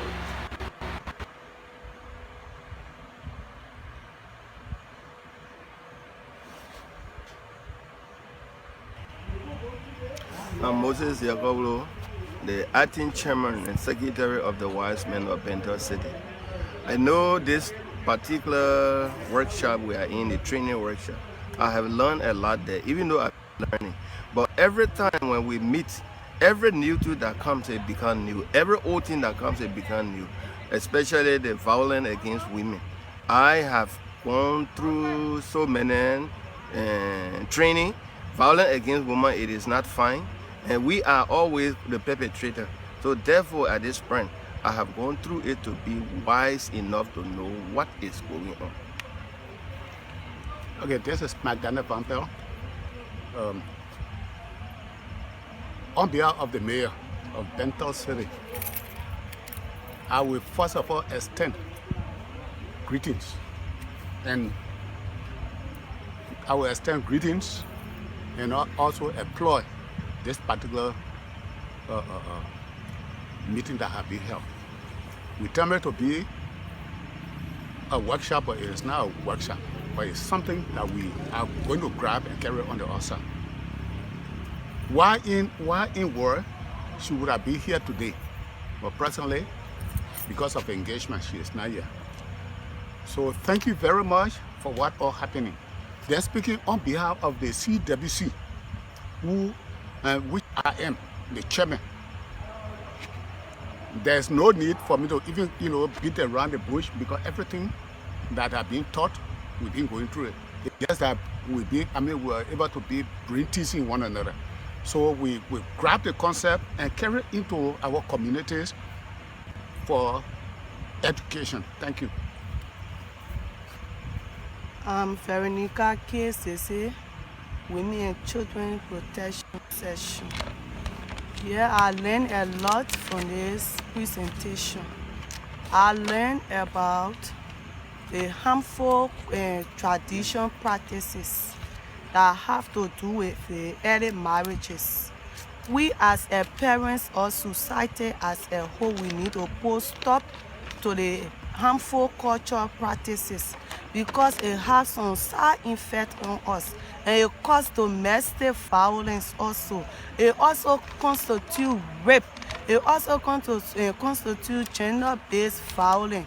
Because if as a human you look at your 13 years old child and give her to a man in the age of 40 years to get married to, you will be damaging that child's future. You will be abusing that child. I also learned about the importance of the pathway. Yes, the pathway in getting to the rape aspect. Because if you start investigating a rape case, you have to start with the hospital first. From the hospital before you get to the police. From the police, then you get to the social worker. From there, you get to the court with that of the safe home. Because if you don't take that steps, it will not help you in investigating the rape cases. You have a lot of error, and you have to coordinate, meaning you have to share information togetherness with that of the hospital, the police, the social worker, the safe home. We got to all work together in the court to share ideas together to see how best we can fight rape. Rape is very much affecting our children, even with the women as a whole, even the boys these days, they are being sodomized. Let us put together the work and stand strong to fight against rape. Thank you. My name is Koto Koli Nice. I learned a lot about the program. It is good as a nice. If the cases come to you and you go through it and they call you to the police station, I think you need to go to investigate. Because as for me, saying I was raped before by my brother-in-law, and he had nerve. But you go and make from that time that today I saying it on the radio. I was raped before by my brother-in-law, and he carried nerve in the room.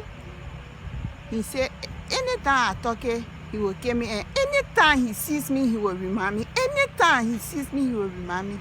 So that he had been playing on me, and I never said to anybody up to now. And I learned a lot of way. I regretted that he died. If he was not going to be there at the time, maybe I was coming to take another step.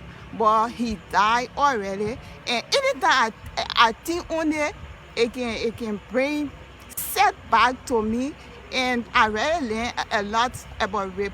And from now on, from today on, I know what rape is. And if I see somebody raping somebody's child, or even I hear it, I know how painful it is. And thank God for our mother that was able to teach her. And my first son sitting in the kind of washer, and I learned a lot. I know what rape is about, and I know how women are rape children. So I tell the facilitator, thank you very much.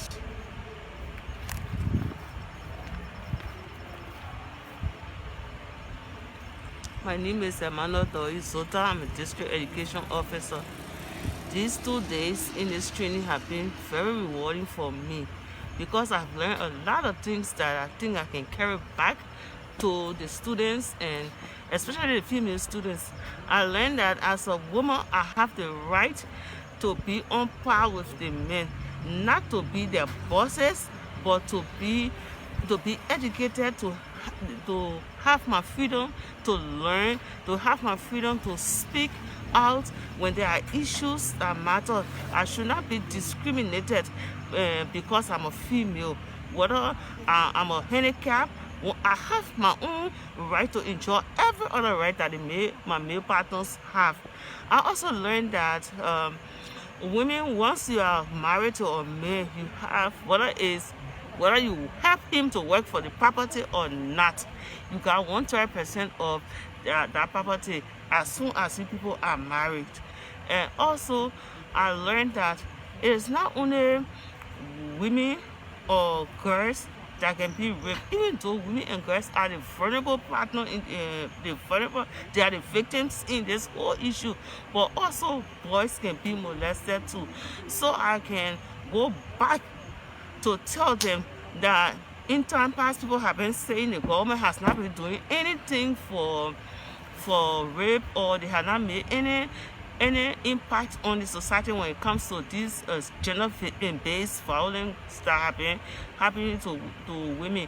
But now I can say I have learned that the government have made a great impact. They got laws, they also got documents to prove that actions can be taken to perpetrators, and the code is there, code E is there to try cases of rape and any other gender-based violence that is going on among women and children.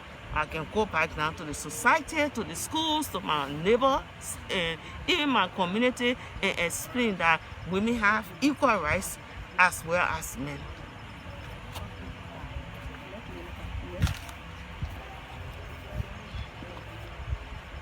How are you? To our listening audience, our viewers, my name is Mrs. Nimba D-9, Junior Outreach Coordinator of the SGBV Crimes Unit of the Ministry of Justice. I'm so honored to have been asked to facilitate these 2 days access to justice training for CBOs, CSOs, nurses, police, practitioners, people, stakeholders. But when I was contacted, I asked her, who are my participants? Because when you come into training, you're supposed to know your participants before you come with big English or what. Well, I'm so happy that all of my research materials, my presentations went down well with the participants based on the feedbacks that they understood. Some got clarification, some got new knowledge, and that's the importance when you come to facilitate or do your presentation. If your message, your training don't go down well, you don't get the kind of feedback, then it's like your objective was not met. So from all of the feedbacks, the interviews and what have you, I believe that Rescue Women Liberia 2 days training objectives were met. And I'm so glad, and I tell God, thank you that I was able to do my best and people got stories to tell with reference to me. Thank you, Rescue Women.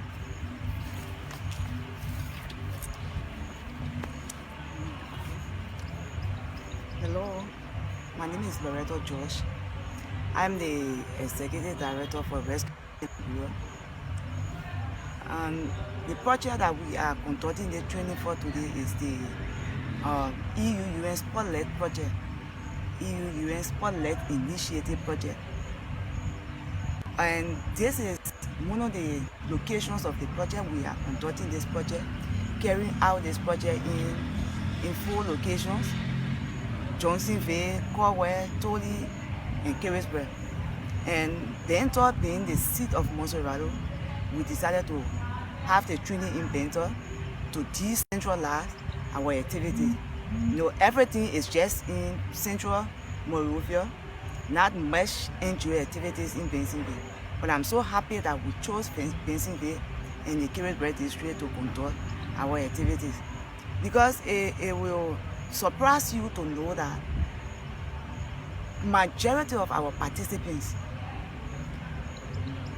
are hearing this message just for today. And as I sat in the training, I was like, what is going on? The seat of Monserrato County, people are not aware of the issues that surrounding violence against women.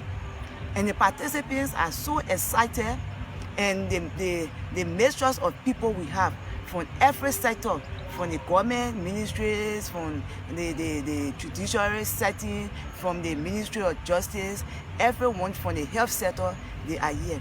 And I'm very sure that we're going to have a full team when we establish our advocacy group. The objective of the training is to establish policy advocacy group. There are many policies that have been put in place to protect women, but some of them, the implementations are very weak. So we, at the end of this training, we're going to meet. We're going to have a dialogue meeting with stakeholders to look at the policy. In fact, from today, the stakeholders we have here, they're going to review the policies, do a policy review, and come up with a framework. They're going to come up with a work plan, what they will use to be able so that they can join with the women to push for the implementation of the policy. So I'm so happy to D9 TV for being here again today, and our facilitator. She's really on top of the information that she's giving to our participants. And I also want to extend my thanks and appreciation to the UN Spotlight Initiative for supporting this cause. Thank you. Okay, so you just have heard that, and Nimba D-9 TV is here today in Bensonville. This is the capital city of Montserrado County, by the way, and this program is being sponsored by the UN EU Spotlight Initiative project. This is a funding that is coming from them to rescue women in Liberia, and you just heard for yourself from all of those key stakeholders, closing up with the Executive Director, Madam Loretta George. Very tough talking, but she means exactly what they're doing.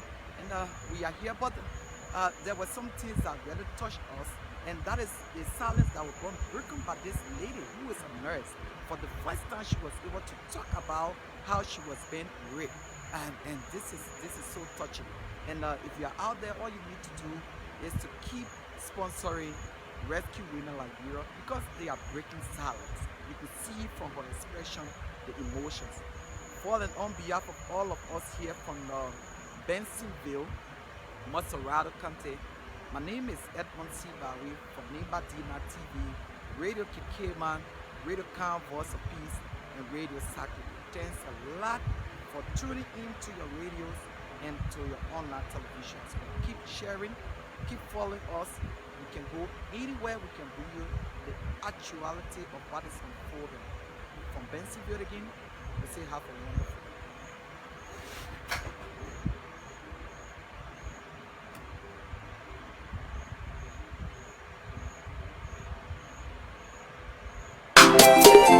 Diagoglo TV the best. Diagoglo TV the first.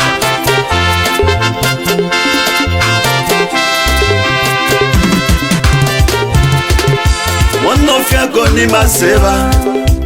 Diagoglo TV na so. One of your goni maseva. Diagoglo TV na so. Diagoglo TV no again.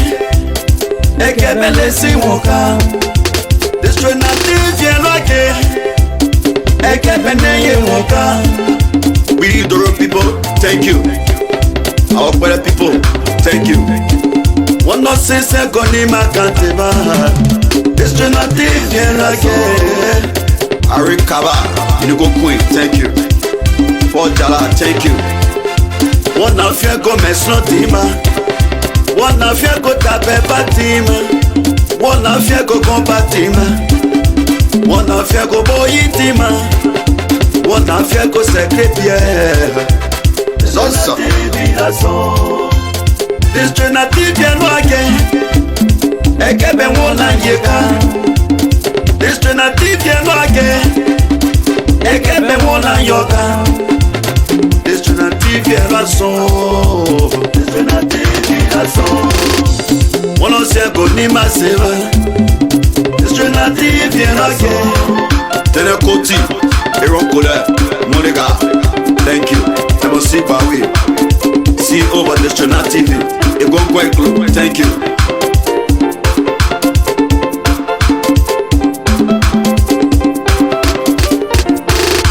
You are in America.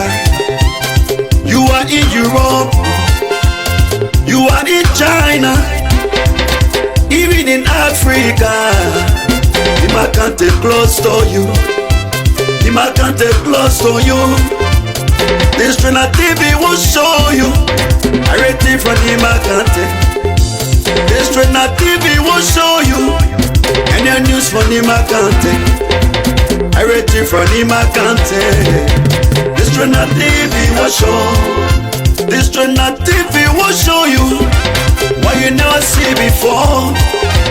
This Trina TV will show you that you never heard before.